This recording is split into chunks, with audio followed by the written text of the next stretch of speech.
Good morning, students. Welcome back to online class. Today we are going to discuss 7th unit magnetism.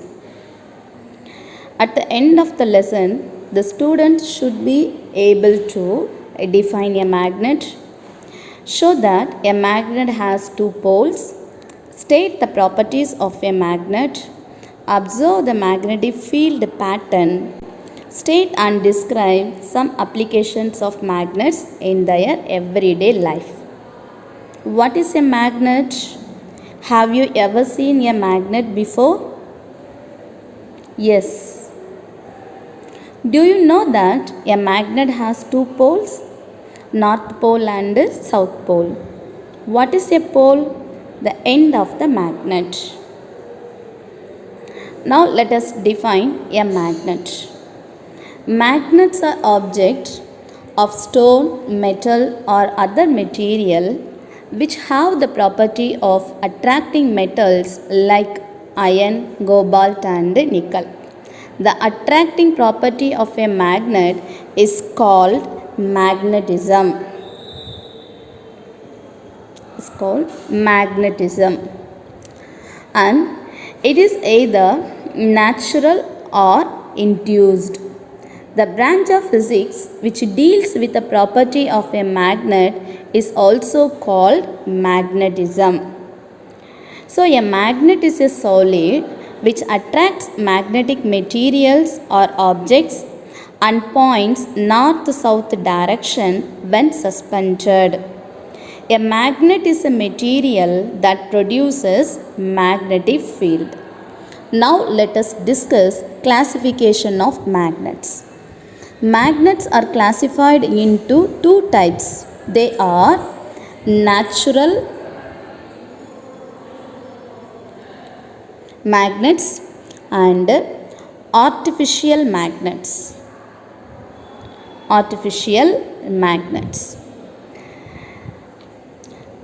See the images of different kinds of magnets. Bar magnets, horseshoe magnets, ring magnets, rod magnets. Okay, now let us discuss a difference between natural and artificial magnets. The first type, natural magnets. These are found in nature and have irregular shape. This is the irregular shape and dimensions. Artificial magnets are man-made magnets. They can be made in different shapes and dimensions. The strength of a natural magnet is well determined and difficult to change. Artificial magnets can be made with required and specific strength. These are long-lasting magnets. Which one? Natural magnets. Their properties are time-bound. They have a less usage. They have a vast usage in day-to-day life. These are the differences between natural and artificial magnets. And now let us discuss magnetic properties. The properties of a magnet can be explained under the following headings. First one, attractive property.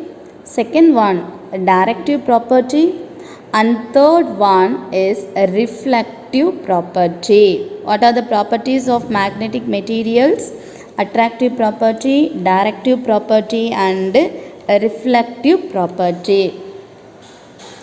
Now let us see the first activity, attractive property. Take some iron fillings in a paper and place a magnet near them. Do you see the iron fillings being attracted by the magnet? In which part of the magnet they are attracted? We can observe that the iron fillings are attracted near the ends of the magnet. These ends are called poles of a magnet. Already we know that one, isn't it? This shows that the attractive property of a magnet is more at the poles. One pole of the magnet is called the north pole and the other pole is called the south pole. So magnetic poles always exist in pairs, north pole and south pole. Now let us discuss the second property, a repulsive property. Take a bar magnet and suspend it from a support. Hold another bar magnet in your hand. Bring the north pole of this magnet close to the north pole of the suspended magnet. What do you see? The north pole of the suspended magnet will move away. So this activity explains the another property of a magnet, that like poles repel each other. That is, the north pole repels another north pole and the south pole repels another south pole. If you bring the south pole of the magnet close to the north pole of the suspended magnet. So let us consider this is the suspended bar magnet. Let us consider this is a suspended bar magnet. This is north pole and this is south pole. Okay. So the south pole of the magnet is come closer to the north pole of the suspended bar magnet.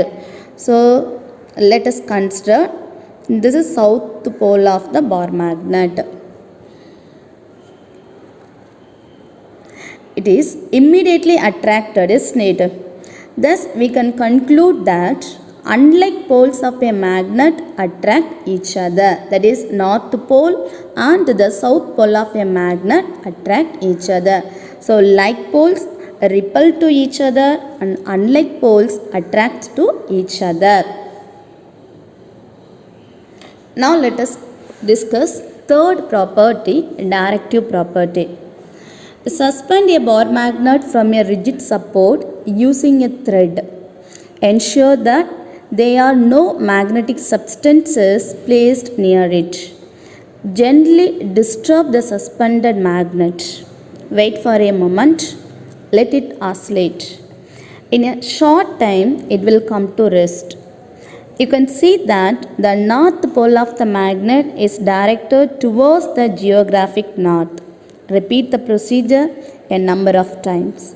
You will observe that the magnet is oriented in the same direction. Which direction? The same north-south direction. So this experiment shows that a freely suspended bar magnet always aligns itself in the geographic north-south direction. The property of a magnet by which it aligns itself along the geographic north-south direction when it is freely suspended is known as a directive property of a magnet. Which property, ma? A directive property of a magnet. So the north pole of the magnet points towards the geographic north direction and the south pole of the magnet points towards the geographic south direction. Do you understand, children?